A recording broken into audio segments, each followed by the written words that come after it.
ആകാശവാണി.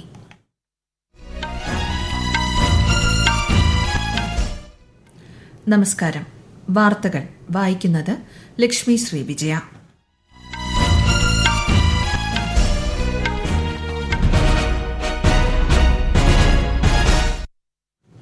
പ്രധാന വാർത്തകൾ. ദരിദ്രരുടെ ഉന്നമനമാണ് കേന്ദ്ര സർക്കാരിന്റെ ലക്ഷ്യമെന്ന് പ്രധാനമന്ത്രി നരേന്ദ്രമോദി. ബീഹാറിലും പശ്ചിമബംഗാളിലും വിവിധ വികസന പദ്ധതികൾക്ക് പ്രധാനമന്ത്രി തുടക്കം കുറിച്ചു.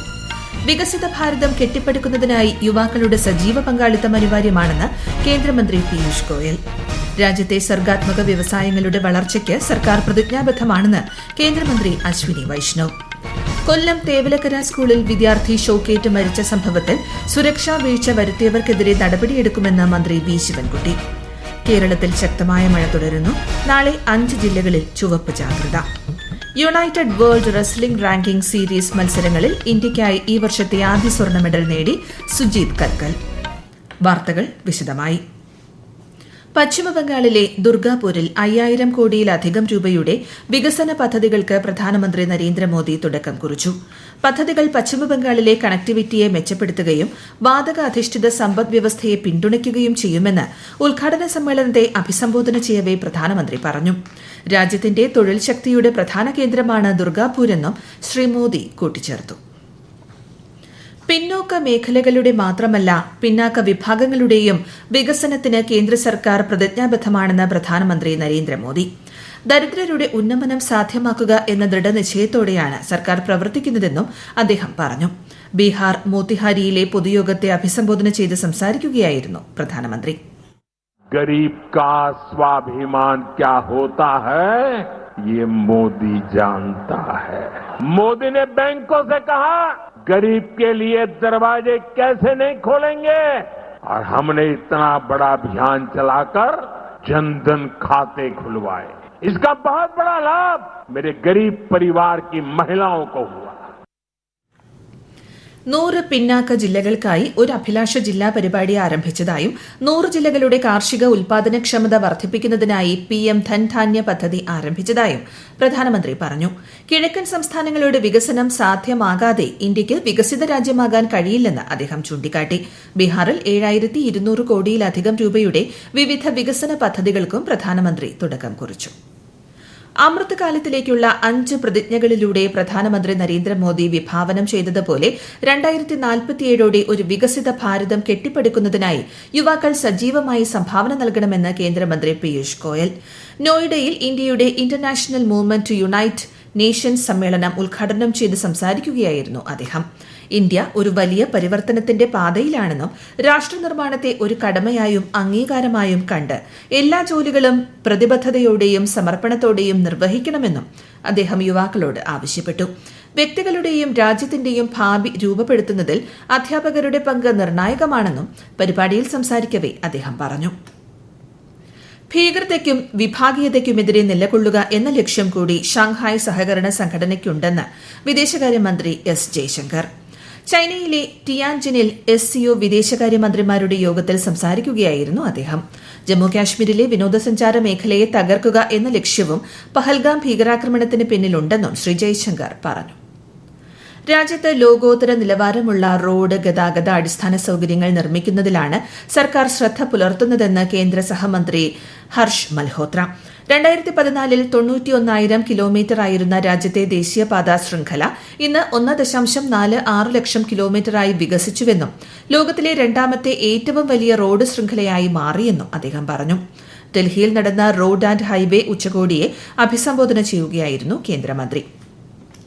ഔദ്യോഗിക വസതിയിൽ അനധികൃതമായി പണം കണ്ടെത്തിയതുമായി ബന്ധപ്പെട്ട ആഭ്യന്തര അന്വേഷണ സമിതി റിപ്പോർട്ടിനെതിരെ ഹൈക്കോടതി ജഡ്ജി ജസ്റ്റിസ് യശ്വന്ത് വർമ്മ സുപ്രീംകോടതിയെ സമീപിച്ചു. തനിക്കെതിരെ നടപടിയെടുക്കാൻ അന്നത്തെ ചീഫ് ജസ്റ്റിസ് സഞ്ജീവ് ഖന്ന രാഷ്ട്രപതിക്കും പ്രധാനമന്ത്രിക്കും അയച്ച കത്ത് റദ്ദാക്കണമെന്നാണ് ഹർജിയിലെ ആവശ്യം. ഇംപീച്ച്മെന്റ് പ്രമേയം പാർലമെന്റിൽ അവതരിപ്പിക്കാനിരിക്കെയാണ് ജഡ്ജി സുപ്രീംകോടതിയെ സമീപിച്ചത്. കൊല്ലം തേവലക്കരയിൽ ഷോക്കേറ്റ് മരിച്ച വിദ്യാർത്ഥിയായ മിഥുന്റെ വീട് മന്ത്രിമാരായ ശിവൻകുട്ടിയും KN ബാലഗോപാലും സന്ദർശിച്ചു.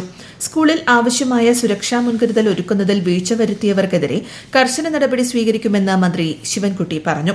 ഇത്തരം സംഭവങ്ങൾ ആവർത്തിക്കാതിരിക്കാൻ ആവശ്യമായ നടപടി സ്വീകരിക്കുമെന്നും മന്ത്രി അറിയിച്ചു. ദുരന്തം നടന്ന സ്കൂളും ഇരുവരും സന്ദർശിച്ചു. മിഥുന്റെ സംസ്കാരം നാളെ നടക്കും. പാർലമെന്റിന്റെ വർഷകാല സമ്മേളനത്തിന് ഈ മാസം 21-ന് തുടക്കമാകും. സമ്മേളനത്തിന് മുന്നോടിയായി കേന്ദ്ര സർക്കാർ വിളിച്ച സർവകക്ഷി യോഗം മറ്റന്നാൾ ചേരും. വർഷകാല സമ്മേളനം അടുത്ത മാസം 21 വരെ തുടരും. ഈ വാർത്തകൾ ആകാശവാണിയിൽ നിന്ന്.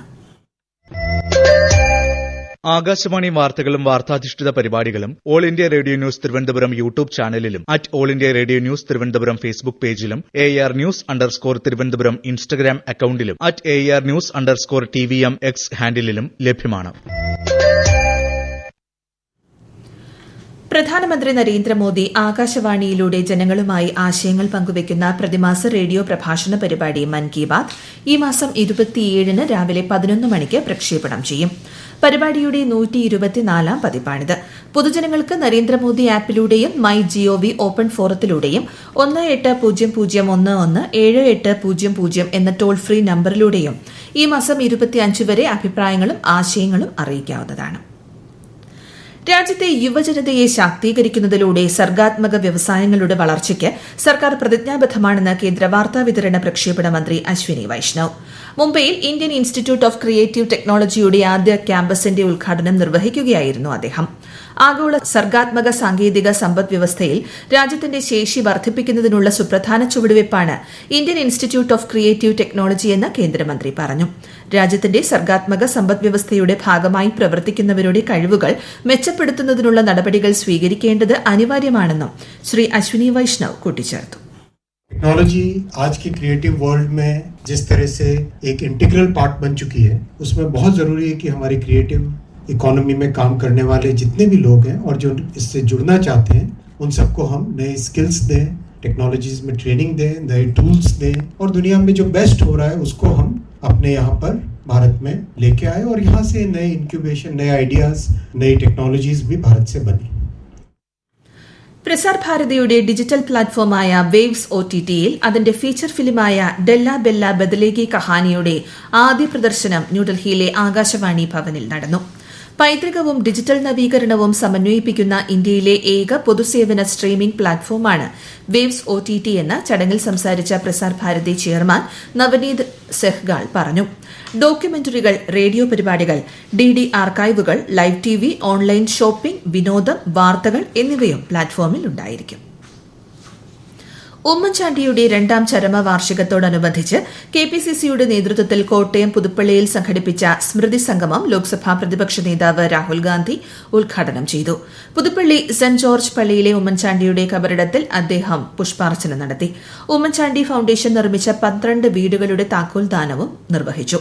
തുടർന്ന് തിരുവനന്തപുരത്തെത്തിയ ശ്രീ രാഹുൽ ഗാന്ധി മുതിർന്ന നേതാവ് AK ആന്റണിയെയും അന്തരിച്ച മുൻ KPCC പ്രസിഡന്റ് തെന്നല ബാലകൃഷ്ണപിള്ളയുടെ കുടുംബാംഗങ്ങളെയും സന്ദർശിച്ചു. കേരള സന്ദർശനം പൂർത്തിയാക്കി വൈകുന്നേരം രാഹുൽ ഗാന്ധി ഡൽഹിക്ക് മടങ്ങി. കേരളത്തിൽ ശക്തമായ മഴ തുടരുന്നു. നാളെ മലപ്പുറം, കോഴിക്കോട്, വയനാട്, കണ്ണൂർ, കാസർഗോഡ് ജില്ലകളിൽ ചുവപ്പ് ജാഗ്രത പ്രഖ്യാപിച്ചു.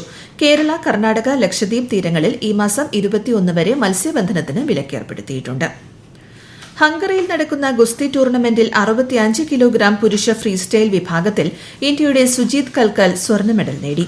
അസർബൈജാൻ താരത്തെയാണ് സുജീത് പരാജയപ്പെടുത്തിയത്. ഈ വർഷത്തെ United World Wrestling ranking series മത്സരങ്ങളിലെ രാജ്യത്തിന്റെ ആദ്യ സ്വർണ്ണ മെഡലാണിത്. രാജ്യപുരോഗതിയുടെ കാര്യത്തിൽ രാഷ്ട്രീയം മറന്ന് ഏവരും ഒറ്റക്കെട്ടായി നിൽക്കണമെന്ന് കേന്ദ്ര സഹമന്ത്രി ജോർജ് കുര്യൻ. മലപ്പുറം നിലമ്പൂരിലെ അമൽ കോളേജിൽ പ്രധാനമന്ത്രി ജൻവികാസ് കാര്യക്രമം അനുസരിച്ചുള്ള വിവിധ പദ്ധതികളുടെ ഉദ്ഘാടനം നിർവഹിക്കുകയായിരുന്നു അദ്ദേഹം. രാജ്യപുരോഗതിക്കായി ഒരുമിച്ച് പ്രവർത്തിക്കാൻ സമൂഹത്തെ പ്രേരിപ്പിക്കേണ്ടത് യുവാക്കളാണെന്നും അദ്ദേഹം പറഞ്ഞു. പ്രധാന വാർത്തകൾ വീണ്ടും. ദരിദ്രരുടെ ഉന്നമനമാണ് കേന്ദ്ര സർക്കാരിന്റെ ലക്ഷ്യമെന്ന് പ്രധാനമന്ത്രി നരേന്ദ്രമോദി. ബീഹാറിലും പശ്ചിമബംഗാളിലും വിവിധ വികസന പദ്ധതികൾക്ക് പ്രധാനമന്ത്രി തുടക്കം കുറിച്ചു. വികസിത ഭാരതം കെട്ടിപ്പടുക്കുന്നതിനായി യുവാക്കളുടെ സജീവ പങ്കാളിത്തം അനിവാര്യമെന്ന് കേന്ദ്രമന്ത്രി പീയൂഷ് ഗോയൽ. രാജ്യത്തെ സർഗാത്മക വ്യവസായങ്ങളുടെ വളർച്ചയ്ക്ക് സർക്കാർ പ്രതിജ്ഞാബദ്ധമാണെന്ന് കേന്ദ്രമന്ത്രി അശ്വിനി വൈഷ്ണവ്. കൊല്ലം തേവലക്കര സ്കൂളിൽ വിദ്യാർത്ഥി ഷോക്കേറ്റ് മരിച്ച സംഭവത്തിൽ സുരക്ഷാ വീഴ്ച വരുത്തിയവർക്കെതിരെ നടപടിയെടുക്കുമെന്ന് മന്ത്രി വി ശിവൻകുട്ടി. കേരളത്തിൽ ശക്തമായ മഴ തുടരുന്നു. നാളെ 5 ജില്ലകളിൽ ചുവപ്പ് ജാഗ്രത. United World Wrestling ranking series മത്സരങ്ങളിൽ ഇന്ത്യയ്ക്കായി ഈ വർഷത്തെ ആദ്യ സ്വർണ്ണ മെഡൽ നേടി സുജീത് കൽക്കൽ.